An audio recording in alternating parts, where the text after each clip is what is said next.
Boa noite, Luciana. Secretário, sobre os critérios locacionais, foram utilizados áreas prioritárias de conservação do Estado de Minas? O Atlas de Conservação? Sim, foi. Bom, esse Atlas ele foi regulamentado, normatizado, enfim, pela DN 55, se eu não me engano, de 2002, que definia que em 10 anos ele deveria ser atualizado. E até hoje, se passaram muito mais de 10 anos, essa DN e esse Atlas com os critérios para áreas prioritárias, e ao longo desses anos todos a gente sabe que impactos ambientais ocorreram, que há uma pressão muito grande, principalmente em cima de determinados biomas, como, por exemplo, o campo rupestre, entre outros. Tenha uma definição do Estado, da Secretaria, para que essa DN seja atualizada, que o Atlas e os critérios sejam atualizados? Bom, ótimo, gostei muito da sua pergunta. Eu acho que vale a pena a gente fazer, inclusive, resgate de outros tipos de norma. Vocês sabiam que a BNT também ela tem que ser renovada a cada 5 anos? Toda norma técnica é a BNT? E não é feito. A gente está falando aqui de normas de 10 anos atrás, 13, 14 anos atrás, que a gente está enfrentando e está buscando a renovação dela. E essa também será, né? Não dá para fazer tudo de uma vez só. A gente está fazendo muita coisa e está entregando muitos produtos. E a gente vai fazer a revisão de tudo aquilo que é adequado, né, e necessário de se fazer. O que acontece é que os prazos colocados para a revisão das normas, independente se é uma norma BNT, né, ou se é uma deliberação normativa, ela não acontece naquele prazo que foi estipulado, colocado, por uma série de motivos. Às vezes a norma está funcionando, ela é atual, ou às vezes faltou força de trabalho para fazer aquilo, ou em alguns outros casos faltou investimento porque era necessário fazer um estudo específico para modificação de uma determinada norma, né? Aquilo que tiver ao alcance do poder público, da SEMAD, a gente vai fazer as modificações. É claro que a gente tem processo de sucessão de gestões, né? Então, o que eu estou dizendo para vocês aqui hoje, eu posso, daqui a algum tempo, não estar aqui para ratificar o que eu estou dizendo. Agora, cabe a quem cobrar? A toda a sociedade. A vocês, a mim também, como membro da sociedade, né, como participante da sociedade, para que essas mudanças, as alterações que são importantes, elas aconteçam. Então, assim, há previsão de mudar sim, isso já está no radar do CISEMA, né? O IEF já tem trabalhado sobre isso, sobre esse assunto. A gente está fazendo muita coisa, tem muita coisa para entregar no ano de 2018 e a gente tem expectativa muito positiva de fazer essa alteração. Bem, uma pergunta agora do colega Sérgio Moreira Martins. Ele é diretor da APCAA, Associação dos Consultores Ambientais, com a sede UBA, em Minas Gerais. Para determinar o shape do empreendimento, será considerado o perímetro da atividade principal ou todo o perímetro da propriedade e de outras atividades consideradas na caracterização? Bom, primeiro um abraço para o pessoal lá de Ubá. Eu teve uma reunião com a Associação dos Consultores de lá. Pergunta também muito interessante, porque é o seguinte, a gente volta a falar qual é o objeto do licenciamento. O que você está licenciando, né? A caracterização ela se dá dentro do seu objeto. A gente pode estar falando de uma licença de ampliação, e aí você vai fazer uma caracterização apenas da sua ampliação, ou a gente pode estar falando de uma atividade agro-silvio-pastoril que precisa ter regularidade da propriedade, principalmente no CAR, né? Então, isso depende de qual é o objeto do licenciamento e qual é a importância desse local onde está fazendo esse empreendimento.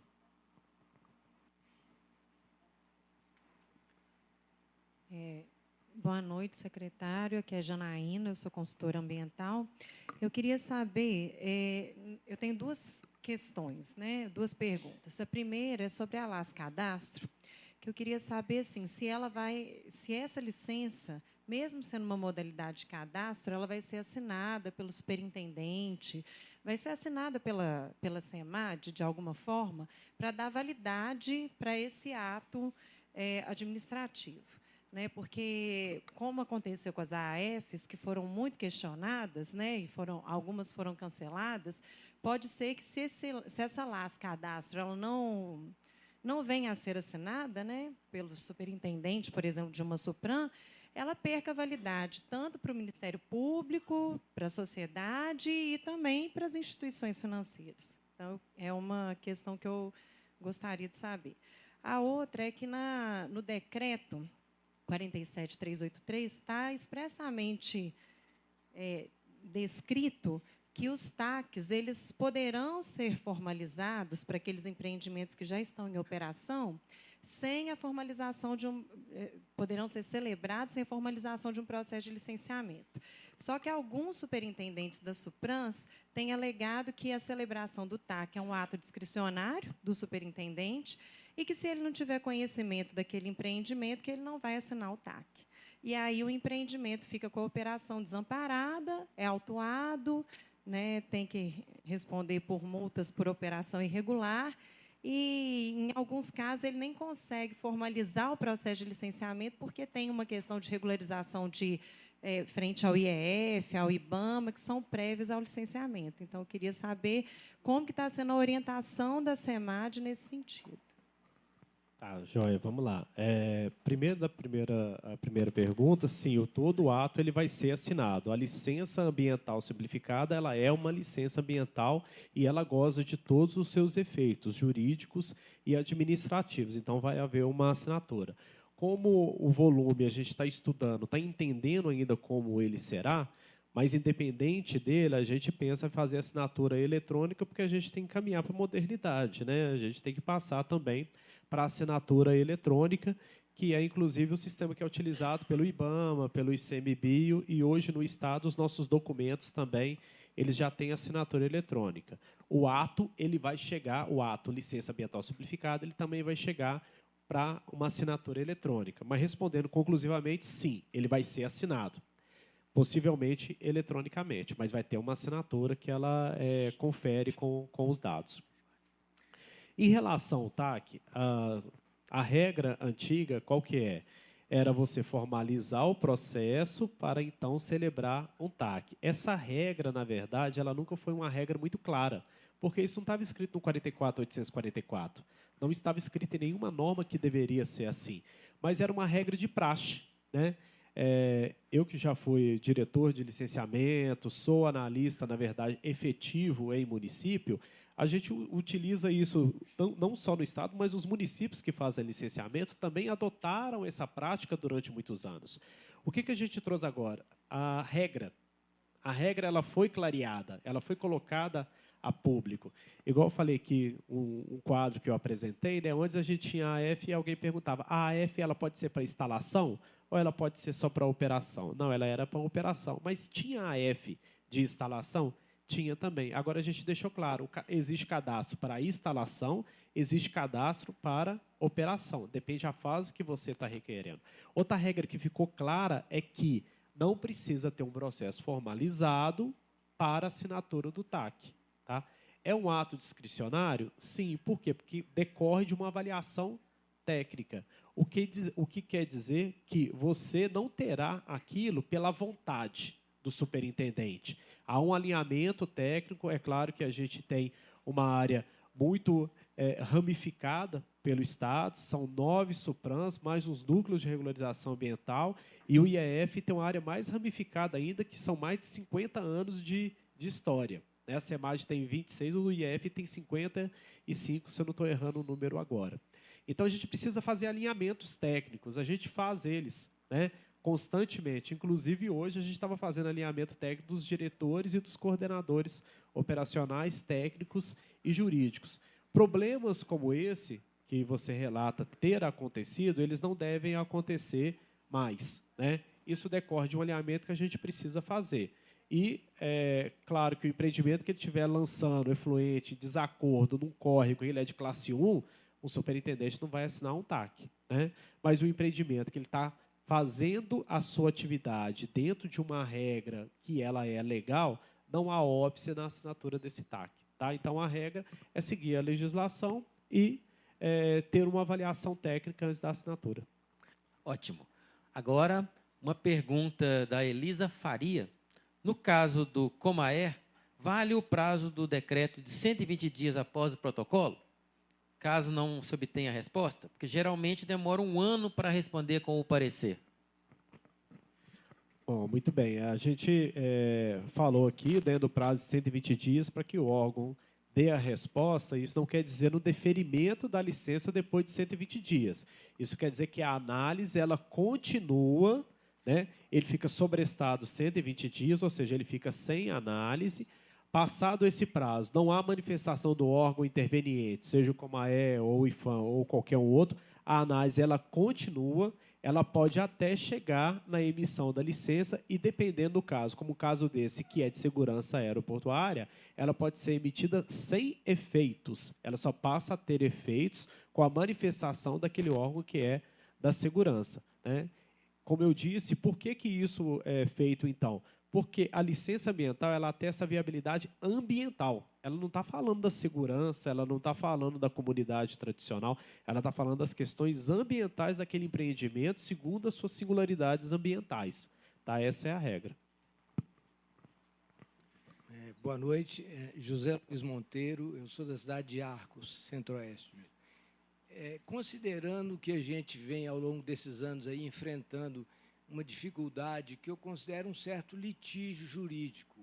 Tem atividades que, para o seu licenciamento ou para a sua execução, elas transcendem as propriedades, né?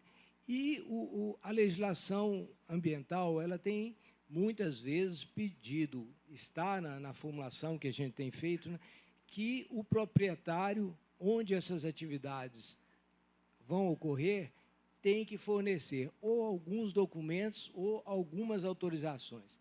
Eu te perguntaria, Anderson, tem alguma mudança nova na DN 217 ou em alguma outra que está entrando junto com ela para ver se quebra, que eu entendo que é uma insegurança até jurídica. No caso, acho que eu não sou muito da área, mas na área de linhas de transmissão pode haver, eu sei que há conflitos, né? E na atividade minerária, que eu trabalho nessa atividade, a gente tem visto aí, ao longo dos anos, muita coisa. E mais uma observação, a gente sabe que as propriedades fundiárias, a situação fundiária do Estado, aqui do Estado de Minas, não sei se todas as regiões, mas a gente está cansado de ver coisas pendentes, por exemplo, propriedade em comum, né? Isso é mais uma coisa que dificulta. Eu tenho um título, mas ele está em comum. Há alguma mudança que você pode trazer para a gente? Bom, em relação aos conceitos que existem de ADA, AID ou AI, né, são aqueles conceitos já consagrados, eles nem fazem parte da metodologia legal do licenciamento ambiental, mas daqueles autores que a gente conhece que já trouxeram as avaliações de impacto, a matriz de impacto, como Charles Miller, Philip Júnior, e muitos outros autores que falavam sobre esse tema. A única referência que a gente faz em relação a áreas, por exemplo, a área diretamente afetada, é para quando a gente fala da DN 213 e quando a gente fala também da manifestação do município que tem que ser em relação a essa área. Sobre os títulos de propriedade, a legislação ambiental ela não entra nessa seara, a gente não aborda sobre os títulos de propriedade. O que se usa é aquelas legislações que são utilizadas na operação realmente do direito, o Código do Processo Civil, do próprio processo administrativo ligado ao processo de licenciamento ambiental, mas em relação a título de propriedade não há nenhuma interferência. O que a gente vê em via de regra é que os empreendimentos eles conseguem resolver as questões de propriedade no âmbito do processo de licenciamento, como, por exemplo, linha de transmissão, ferrovias, né, sistemas de canalização, todos eles são resolvidos no âmbito do processo de licenciamento relativo aos seus títulos de propriedade. Quando necessária aquisição, quando necessária desapropriação, que pelo serviço público, elas têm sido realizadas. Então, não tem sido para a gente constatado como um empecilho para o andamento do processo de licenciamento ambiental, nem sequer da atividade minerária.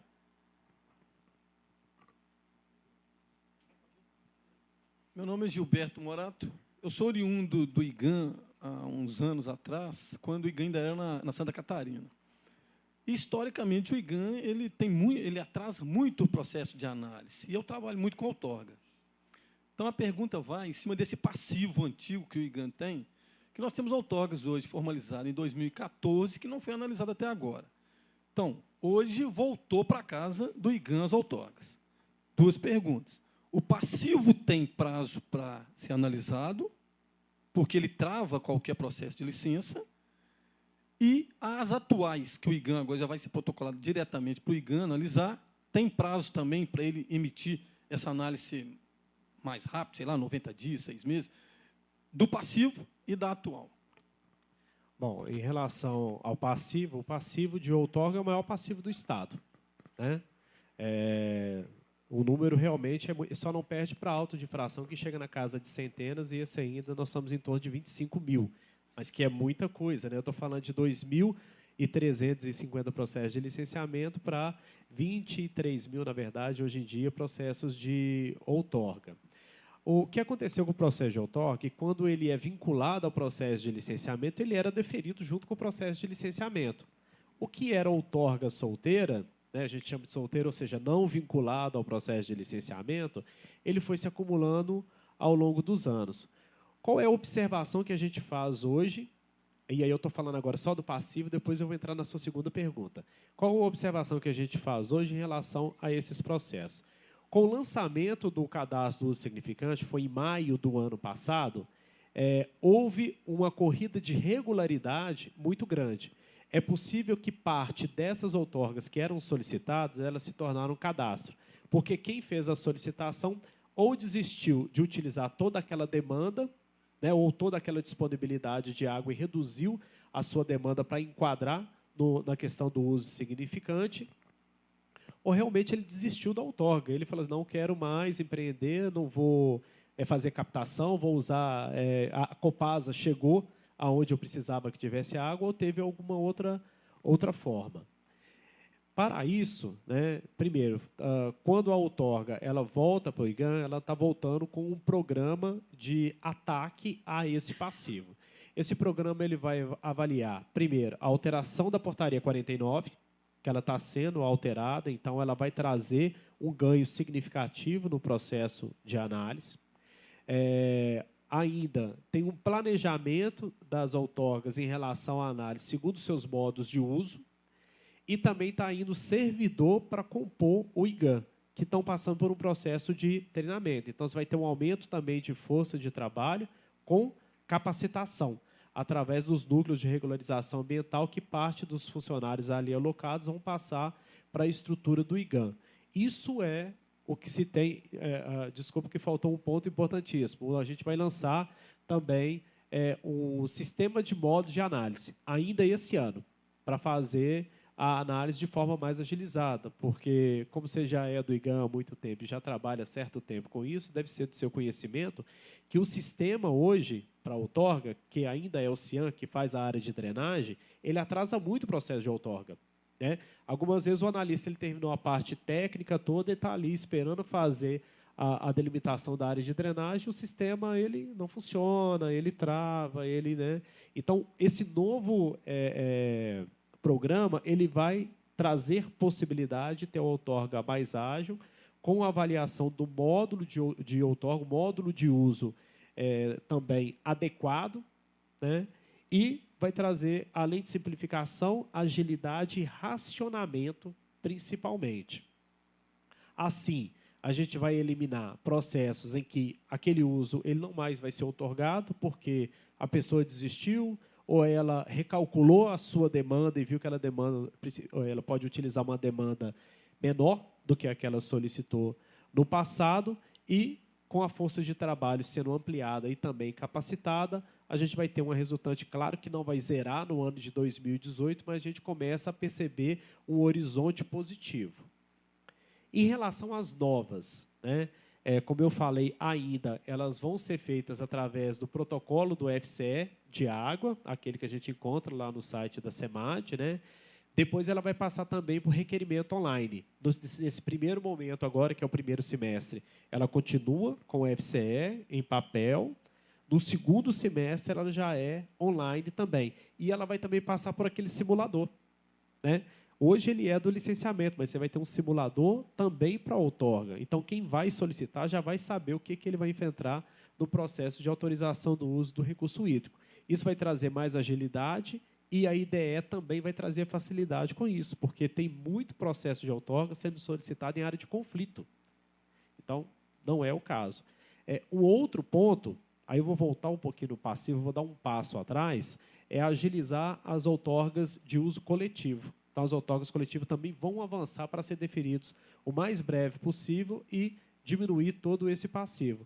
Esse é o nosso horizonte. Há um plano, então, para atacar as outorgas. Ele passa por modernização, ele passa por um novo sistema para fazer a análise, ele passa por uma revisão normativa também, e para as novas, a revisão normativa ela vai abranger as novas outorgas e um sistema informatizado também vai dar mais agilidade. E os prazos vão ser definidos no novo instrumento. Hoje a gente tem a portaria 49, o novo instrumento vai trazer o prazo não só de análise, como de validade dela também e de renovação. Até quando você tem que entrar com a renovação? Então, isso vai estar nesse novo instrumento que em breve vai ser publicado. Boa noite, sou Milene Santos. Parabéns, viu, Anderson? A explanação foi muito satisfatória. O IDE é fantástico. Eu te confesso que eu sou consultora e eu fiquei encantada, que é quase um EIA, né? Na verdade. Mas eu quero externar uma preocupação como consultora. Eu acho que o fato do órgão ambiental, apesar de todos esses avanços, ele faz uma grande regressão, principalmente técnica, quando ele não exige um RT em todas as fases do licenciamento. Isso deixa margem para empreendimentos aí cometerem equívocos, são sempre equívocos, abre aspas, fecha aspas, para a sociedade. O órgão ambiental, a meu ver, a deixar a fiscalização, regulamentação, seja que nome ele dê, para os conselhos, é tirar uma responsabilidade que também cabe ao Estado, cabe ao órgão ambiental. Então, nesse sentido, eu acredito que o órgão ambiental ele pode, sim, fazer uma reanálise, entendeu, de adequação, porque um sistema maravilhoso desse, a gente deixar o empreendedor a cargo dele mesmo em algumas situações, é, no mínimo, pedir por impactos de grandes proporções. Mesmo sendo um impacto tão pequenininho, se você pegar uma bacia e ver vários empreendimentos pequenininhos, o impacto que elas todas causam, às vezes, é maior do que uma Samarco da vida, do que empresa X e Y. Então, eu vejo que o Estado, novamente, apesar dele avançar, ele regride tecnicamente nesse sentido, porque ele abre margem para a marginalização dos responsáveis técnicos. E sim, porque se o empreendedor ele só contrata o RT porque ele é obrigatório, se não fosse, ele não contratava. Entendeu? Às vezes, ele tem equipe técnica, ele deixa de contratar um RT que diz, não, eu não vou contratar porque o Estado agora não me obriga mais. A gente vê situações que o empreendedor ele até acha que ele é RT, né? Tem situações que ele acha que sozinho ele resolve. Então, isso mais uma provocação mesmo, uma tempestade de ideias. Será que realmente isso é somente responsabilidade dos conselhos? Acredito que não. Bom, primeiro agradecer, né, pelo seu deferimento sobre a apresentação. E o que a gente tem para colocar aqui é o seguinte: quando a gente fez a modulação e fez simulados de como que ia funcionar a nova DN, né, a 217, assim como as suas concomitâncias, e aí eu mostrei isso naquele slide onde a gente faz um círculo e tal, a maior parte das licenças vão continuar sendo LAC, ou seja, a RT ela vai continuar sendo uma situação. Aqueles empreendimentos que são cadastros, seja ele por relatório simplificado, são LAS, desculpa, cadastro ou relatório simplificado, são realmente empreendimentos que a gente está falando de empreendimentos pequenos. E que muito deles, né, se tiver uma situação de ter, por exemplo, um critério locacional 2, ele vai ter que passar por um processo de revisão. Ele pode chegar, inclusive, a ser um LAC. Então, ao ponto que você tinha a AF, que era a classe 2, ela pode se tornar um licenciamento ambiental, né, LAC 1. Então, aumentou, na verdade, o critério de análise do que diminuiu. Isso pelo critério locacional. Um outro ponto que vale a pena a gente destacar é que o seguinte: a DN começou a funcionar no dia 6. A gente não tem nem a experiência para dizer que vai haver uma diminuição do número de RTs por conselho nesse ano de 2018. A gente não tem essa avaliação ainda. E a gente não vai ter enquanto não passar o ano. Qual que é a avaliação que nós temos? Que quando o processo ele é eletrônico, ele aumenta a regularização daquilo que é irregular. Então, todo mundo que está irregular busca a regularização, porque é mais fácil buscar a regularização. Então, o que a gente imagina é que o que os conselhos têm apresentado hoje, e não é um privilégio aqui do Conselho de Biologia, o CREA também tem apresentado isso, é precoce ainda a gente dizer, é precoce a gente fazer essa inferência de que está se perdendo critério ambiental por falta de cobrança da RT. A gente nem conseguiu avaliar isso ainda. A gente só vai conseguir avaliar ao longo do tempo. A gente pode aumentar muito o processo de irregularidade e o número de irregularidade que se tem, e a gente conseguiu perceber isso. A gente conseguiu perceber isso quando lançou o cadastro do uso significante. Enquanto ele era um número de 7 mil por ano, ele foi 7 mil em 20 dias. 20 dias, todo mundo que estava em situação irregular foi lá e solicitou e passou a ter uma situação regular. E começou a crescer também a concessão de crédito bancário, que ele era pendente da outorga, que era pendente do cadastro. Então, esse efeito da modernização ele é um efeito em cascata. O efeito da ampliação das parcerias com o município também é em cascata, os quais estão definindo os critérios dos seus processos de licenciamento. Então, o que ocorre ainda, o que eu peço para todos vocês, é que antes da gente, né, fazer essa provocação, pensar, vamos mudar a DN 217, o CREA também fez isso, vamos parar um pouquinho e observar como que vai ser um cenário. O que eu acho é o seguinte, a gente não precisa esperar mais 13 anos, 14 anos para mudar. A gente tem que mudar quando for necessário, e se for necessário breve, que a gente faça mais rápido. Mas acho que está na hora da gente observar essas mudanças e entender os números, e ver o que a gente vai ganhar e se realmente a gente vai perder alguma coisa. Ótimo. Bem, nós já estamos caminhando para o encerramento, viu? Agora, a partir de agora, as perguntas estão encerradas, não podemos pegar mais, infelizmente.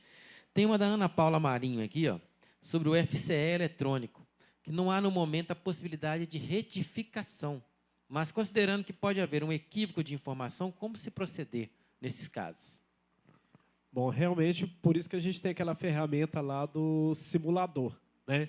Então, a gente entende o seguinte, que a pessoa baixou a ferramenta ali do simulador e ela fez todos os exercícios necessários para ela ir lá e fazer o requerimento eletrônico. Aquele requerimento eletrônico ele vai ter as seguintes resultantes. Ou ele vai ter uma resultante que é um FOB, ou ele vai ter uma resultante que é uma declaração de dispensa, ele não está dentro do processo de licenciamento, ou ele vai ser considerado inapto. Terceira situação, né?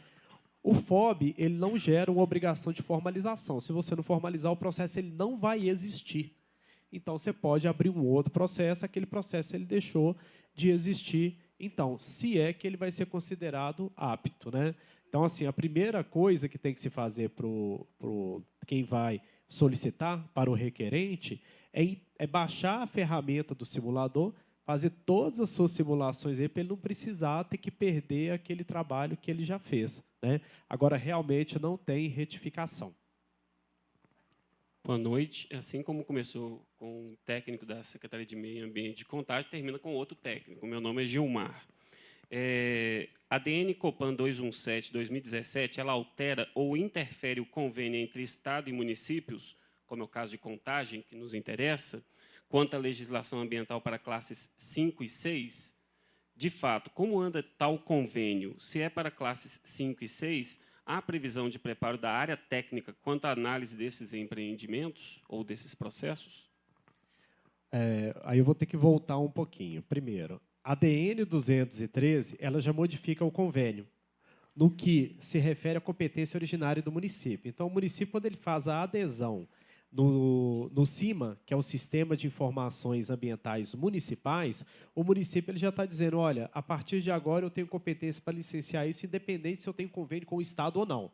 Então, a DN 213, ela interfere. E a sua modificação, que foi feita pela DN 218, tá? Que foi uma adaptação da 217, necessária a ser feita na DN 213.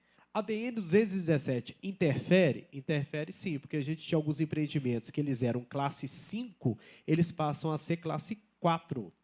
Então, aumenta a capacidade de licenciamento do convênio de municipalização.